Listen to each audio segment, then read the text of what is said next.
A while back, I was in a VFX panel, and the moderator proudly announced that they had achieved gender parity in their company. And she then turned to the rest of us, 3 guys, and asked us what we were doing about this. I didn't really know what to say, so now I'm hoping to have a discussion that will help me answer her question and learn something.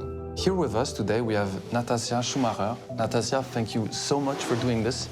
I heard you might have some questions for me. Yeah, I have plenty. I'm so excited that we're able to have this conversation today.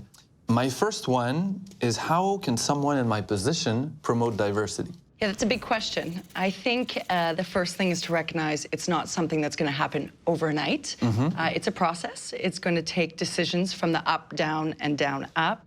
Diversity comes in 3 components. You have diversity, then you have equity. So that's making sure all resources are available to everyone. Then the last one is inclusion, which also I've heard someone recently refer to it as belonging, which is a beautiful term.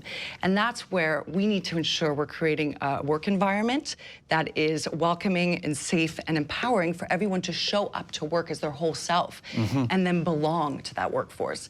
All right, let's say I'm a believer, which I am. What are the real-world benefits to having a diverse team? You have a diverse team, you're tapping into people's backgrounds, people's histories. Diverse team will bring you diverse solutions. Diverse solutions will bring you better results. And in turn, the company will succeed even more. Which step do we take to move the industry in that direction? You really need to start look at what causes the fact that there are not so many diverse applicants in your department or in your industry. So it's to really dissect that process, you know, and questions you can ask yourself is, are there any unconscious biases we don't know about, you know? I suggest that everyone does an unconscious bias training in a company, and you'd be surprised at what you can find out of the biases you actually have that you didn't even know. When I receive application, a good 70% of the application come from guys. I don't know what's happening in schools, but I think the problem is even before the industry. What are your thoughts on this? Absolutely. I think there is an issue with the education system when it comes to that. And also, you can look about how job postings are posted. Are they posted only on one platform, targeting the same kind of audience? There's job boards that exist for minority communities. Or are we working with organizations like Women in Animation, for example? Our goal is to reach gender parity in our industry by the year 2025. And after that, you need to think about if your company has mentorship and sponsorship opportunities. Do you maybe want to talk more about what you mean with mentorship and sponsorship? For sure. So sponsorship can happen within your workplace, and it can also happen in partnership with a school. So it's when you really believe in someone's talent and you sponsor that talent. So if there's a job opening, you will speak up and make sure that employee has a voice at the table through you.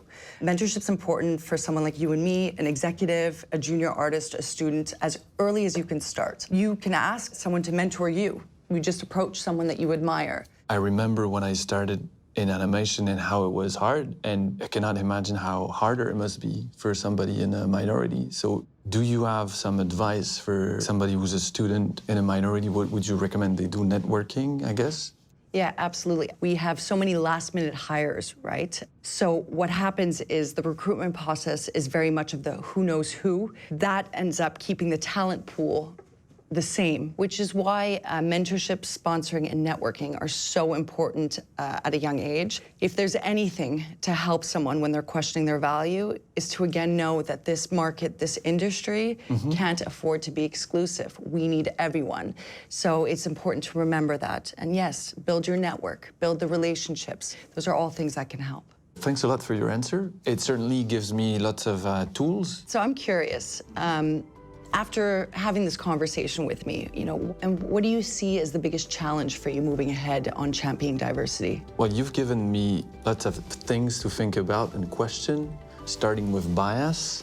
Going to question this in my team and my colleagues. A great idea to limit the bias when you're hiring is screen demo reels anonymously. Yeah, blind hiring, blind recruiting. This is something I'm going to try. I think it's a good way to challenge your bias. And 2025, let's make it happen. Let's make it happen. Thanks for having me.